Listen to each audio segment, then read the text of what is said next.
Welcome to the story room. I have a creepy tale for you called Deal with Death. Have you ever had the chance of a lifetime? The chance to make a wish, to have whatever your heart desired? I have. A long time ago, my brother, cousin, and I went out for a walk through the farmer's fields. We walked through crops, over hills, and even past towns. We always enjoyed walking. We'd just walk and talk until the day was done. I wasn't always the smartest or bravest child, so I pretty much relied on my brother to get me through the hard ways of life. One day things started to take a turn. When I was little, I was passing by an old house. It was decrepit, abandoned, the type of place that didn't look like it would occupy anyone. Something around the back of the house caught my eye. Carefully making my way around, I saw a small stream and also what appeared to be 3 small necklaces with tiny skulls on the bottom. I thought they were really cool. I grabbed them, hoping to give them to my brother and cousin. As I was about to leave, I heard a faint voice beckoning me to return. I don't really know what made me turn around, but when I did, I saw a hooded figure standing before me. I was so allured to this thing, but I was cautious enough not to make contact with it. The creature told me, "Have you ever made a wish?" Simply talking to this tall creature caused me to fall on my back. I threw the necklaces out in front and apologized, hoping it wouldn't be mad at me. Though it didn't scold me, it didn't forgive me either, merely pushed my thievery off for a moment. I felt bad that I'd taken those skull necklaces. "I'm sorry, please forgive me," I pleaded. The creature didn't move.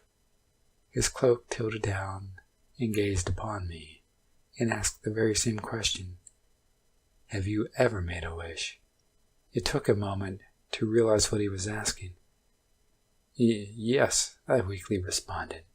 "I've made lots of wishes." The ominous creature stood up straight, looked down, almost as if it was pleased. "Would you like your wishes to come true?" I was frightened, yet intrigued at the same time. Could this horrific creature truly grant my wish? Not knowing what to think, as this was so strange, I agreed.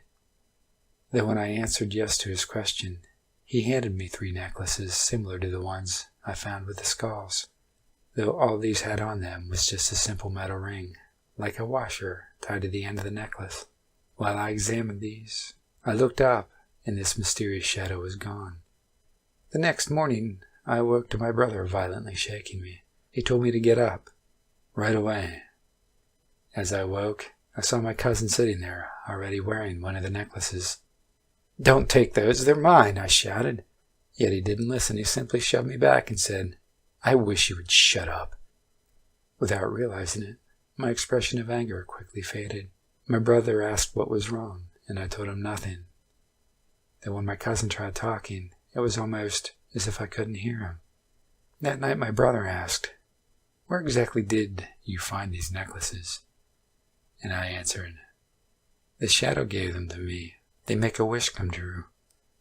When he heard that, his face lit up with excitement. He looked down at the necklace around his neck. It shined as he stared at it with a grin. I told him to make sure he thinks very carefully about what he wishes for. It could be anything. But I had a feeling our cousin already wasted his wish on me. My brother was always the smarter one of the bunch, so naturally he just hung on to it. The next morning, our cousin awoke to a creature standing over his bed. He was in such shock he couldn't even manage to scream. The creature told him to return the necklace, that his wish was done. After the creature vanished, our cousin woke in a frightful panic, telling my brother and I about the creature and how he wanted the necklaces. I told him to hand it over, and that I would take it to the creature, since I already met him once. My cousin agreed, and fearfully gave me the necklace. He begged my brother to give up the small charm. Something about the creature visiting him truly frightened him. I almost felt bad, but I knew what he was going through. It was the exact same feeling I had when I first saw it. My brother, being the tough kid he was, refused to hand it over. I knew this would be the case, so I allowed him to keep it. As for my cousin's necklace, I rushed down to the old house across the tiny stream where I had met the creature. Standing there, ever so patient, I knelt down in the dirt, placed the necklace at his feet, but what he said confused me greatly. The creature simply said, "You still have one more wish." In my mind, the creature gave me 3, so why wouldn't I still have 2? That apparently wasn't the case. You see, my brother had made his wish. He wished for $1,000, and it was just granted. The necklace shined, and there it appeared in his hand, $1,000. He was so excited, he'd never seen so much money in his life. Actually, neither of us had, though, sure enough, the following night, the creature came to him to ask for him to return the necklace. I again had to take it down to the creature, knelt by his feet, and placed the necklace in the dirt. As I looked, it simply tilted its cloaked head at me. I felt a wave of uneasiness as I ran back. I was the one to make the last wish. I thought and thought about what I truly wanted in a wish. Did I want fame, or would I be happy with fortune? Then I began thinking logically. Who gives out free wishes? I said to myself. That's when I realized I probably made a deal with the devil. My heart sank instantly. I felt cold, and my breathing grew short. That's when I made my wish. That night, the creature visited me and asked for the return of the charm, and to bring the others. I fearfully agreed. The next evening I told my brother and cousin to accompany me to the place where I had gotten the wishes, and they did. Though it took a bit of persuasion on my part. As we arrived at the very spot where the creature was supposed to be, all that was there was a bunch of dead leaves and a place to set the final necklace down. I was shaking. I didn't know what was about to happen, though I swallowed my fear and set it down. Through the woods, I could see the creature appear.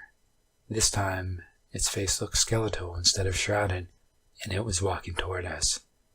I wasn't sure why, but I had the distinct feeling it wanted to hurt me and my family.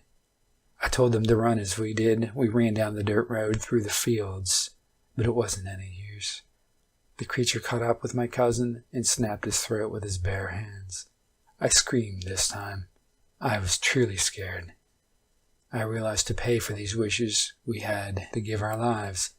My brother and I, we ran as fast as we could to evade the creature of the darkness. After a chivalrous act to protect his younger brother, he threw me out of the way as the creature stepped toward him. The creature placed a finger on my brother's forehead, and he simply collapsed. I was in tears. I screamed and pleaded for the creature to stop, but its gaze fell upon me. I rose from the dirt and ran as hard as my legs could carry me. I managed to evade the creature and was able to write this. But after all these years of playing hide and seek with death, he always seems to find you, one way or another. Signed, Christopher Thomas, born 1807.